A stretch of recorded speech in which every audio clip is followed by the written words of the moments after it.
Donc, pour conclure l'exercice 2, ce qui reste à faire, c'est de calculer la complexité de cette solution, c'est-à-dire en ayant n éléments, dans ce cas n est égal à 4, quelle est la complexité de l'affichage de la liste chaînée?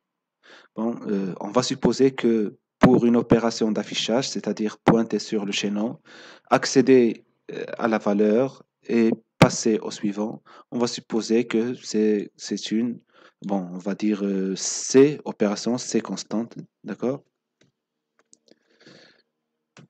Euh, donc ce qui va arriver, c'est que à chaque fois, c'est le nombre d'itérations qu'on va exécuter ici, ça va dépendre si l'élément recherché existe ou pas dans la liste chaînée. Bon, comme vous savez, il y a trois cas de calcul de complexité. La méthode adoptée dans le cours, c'est le pire des cas, le worst case.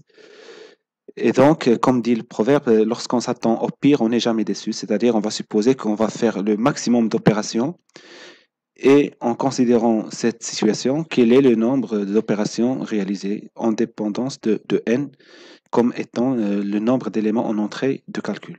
Voilà. Donc, le pire des cas, c'est quoi? Le pire des cas, c'est ou bien on va le trouver à la dernière position, ou bien on va pas le trouver. Donc, le nombre d'opérations nécessaires, c'est de parcourir le premier élément, de ne pas le trouver ici, d'accord? Parcourir le deuxième élément, de ne pas trouver, et ainsi de suite. À chaque fois, on fait ces opérations. Pour arrêter ici, donc on va sortir en ayant fait n fois c opérations. N fois c opérations. Et donc, par conséquent, la complexité de l'affichage va être une complexité linéaire qui va dépendre du nombre de n.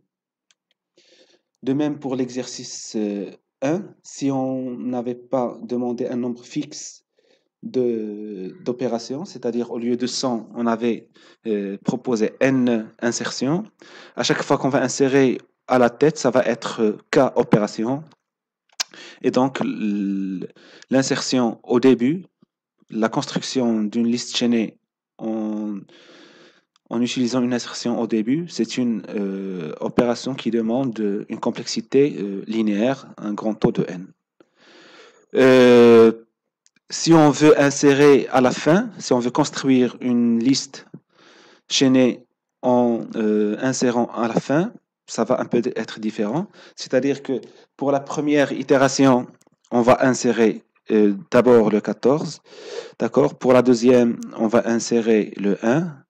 La troisième, on va insérer le 7. Et donc, le nombre d'opérations qui est nécessaire, ça va être C, d'accord, en facteur. Pour la première insertion, on va parcourir un seul élément. Pour la deuxième insertion, on va faire deux parcours, c'est-à-dire on va parcourir le premier et le deuxième. Pour la troisième insertion, on va faire 3 et ainsi de suite. D'accord? Jusqu'à ce qu'on arrive à n opérations. Et chaque insertion, elle nécessite ces opérations élémentaires. Donc, en fin de compte, on va se retrouver avec, donc ça est égal à n fois n plus 1, d'accord? Le tout, bien sûr, fois c, le nombre d'opérations élémentaires pour une insertion, le tout sur 2. Et donc ça, c'est digne d'une complexité, comme vous savez tous, c'est d'une complexité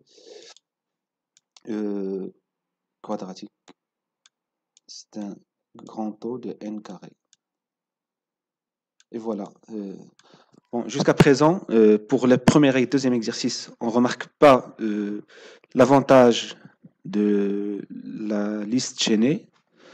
D'accord? Pourquoi? Parce que, bon, euh, bien sûr, pour l'exercice 2 surtout, l'affichage, il est d'ordre n. La même chose si on avait un tableau.